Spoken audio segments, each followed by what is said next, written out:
Imagine a grand ship sailing the open seas for years. Its sails billow in the wind, and its wooden hull cuts through the waves with grace and power. This isn't just any vessel, it's the legendary Ship of Theseus, a marvel of ancient engineering and craftsmanship.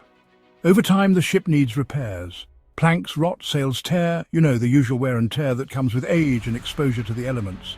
Each part gets replaced one by one. Skilled craftsmen work diligently, ensuring that the ship remains seaworthy and majestic. Here's the head-scratcher. If every single piece is replaced, is it still the same Ship of Theseus, or has it become something entirely new?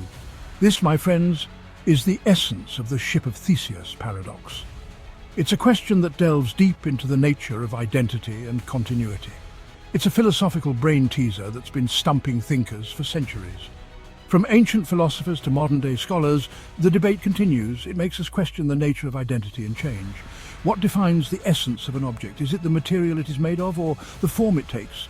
What makes something what it is? Is it the sum of its parts, or something more intangible, like its history or purpose? Is it the sum of its parts, or something more? The Ship of Theseus challenges us to think deeply about these questions and perhaps find our own answers. Let's bring the paradox down to earth with some everyday examples. Think about your computer. It's a device you use daily, and over time you might find the need to make some upgrades to keep it running smoothly. Over time you might upgrade the RAM, adding more memory to handle more tasks efficiently. You might also swap out the hard drive for a faster, more reliable SSD, ensuring quicker boot times and better performance. Or even get a new monitor, perhaps one with higher resolution or better color accuracy, to enhance your experience. With enough upgrades, is it still the same computer you bought years ago? Same can be said about your car after it has had a set of major upgrades over time. These examples highlight the core issue of the Ship of Theseus paradox. When do gradual changes make something entirely different? Whether it's your computer, your car, or even a ship, the question remains, at what point does the identity of the object change? This philosophical question challenges our understanding of identity and continuity. Now let's get personal. The Ship of Theseus paradox isn't just about ships and computers. It's about you and me. Our bodies are constantly changing. Cells die and are replaced. We grow and evolve throughout our lives. Are we still the same person we were 10 years ago? Physically? Mentally? Spiritually? Some believe that most, if not all, of the cells that composed us when we were born get replaced within a span of a decade.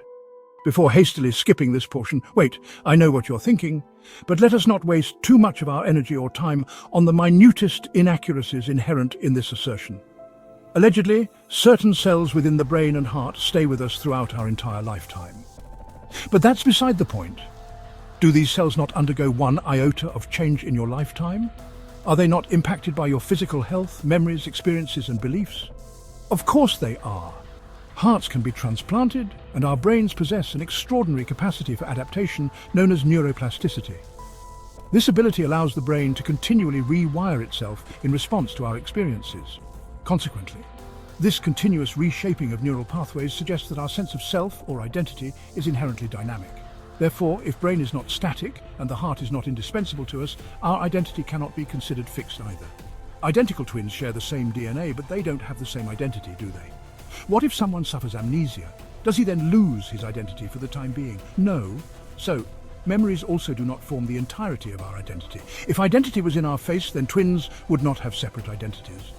Also, our faces change over time too. This paradox forces us to confront a fundamental question about our own identity. What are the essential, unchanging parts of ourselves that make us who we are? How can a fixed identity exist in a constantly evolving world?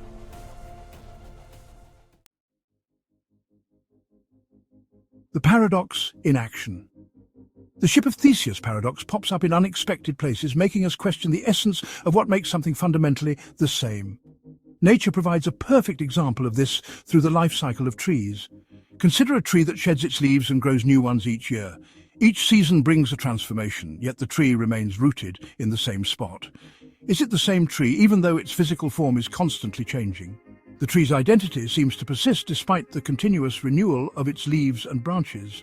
These examples show that the paradox isn't just a philosophical thought experiment, it has real-world implications. From the technology we build to the natural world around us, The Ship of Theseus challenges us to rethink what it means for something to remain the same over time. The ever-changing you. The Ship of Theseus doesn't have a neat, easy answer. It's a paradox, after all. But that's what makes it so fascinating.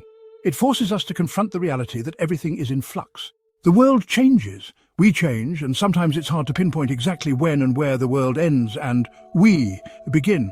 Our body is formed by the food we eat. The atom that was the world yesterday, now it's a part of you.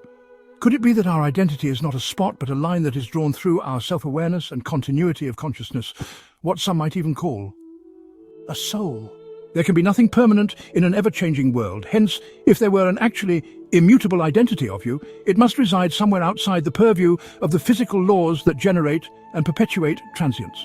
Alternatively, our identities might not belong to us at all but be shaped by others' perceptions of us. We don't need to identify ourselves when we're alone. Hence, the next time you upgrade your phone or think about your younger self, remember the Ship of Theseus.